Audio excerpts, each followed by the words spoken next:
Gjykata e posaçme kundër korrupsionit dhe krimit të organizuar ka dhënë këtë të shtunë masat e sigurisë për 2 të arrestuarit për vrasjen e Klevis Lleshaj, krimi ndodhur në gusht të vitit të 2020. Saba Nuzi, që dyshohet si ekzekutori, është lënë në arrest në burg, ndërsa Samet Loka është lënë në arrest në shtëpi. Gjatë seancës gjyqësore, Nuzi ka mohuar akuza duke mos pranuar përfshirjen e tij në ekzekutimin e 32 vjeçarit Klevis Lleshi. Sajmir Kolaveri, po ashtu i përfshirë në vrasjen e Lleshit, i shpallur në kërkim ndërkombëtar, është arrestuar në Itali nga autoritetet vendase.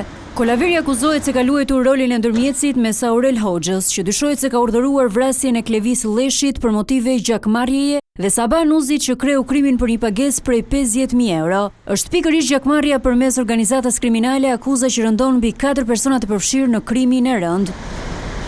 2 prej tyre, Saba Nuzi dhe Samet Loka, të dy 31 vjeç, përfunduan në pranga mesnatën e 26 shtatorit. Organi akuzës ka faktuar se porosici është Aurel Hoxha, i njohur edhe me emrin Aurelino Kalaveri, i cili vijon të jetë në kërkim.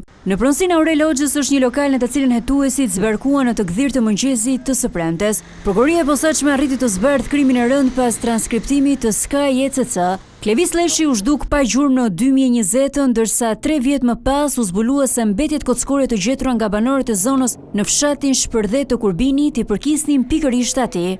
Kjo pasi shtrat e 21 vjeçarit ju nënshtruan analizës së ADN-s nga Instituti i Policisë Shkencore.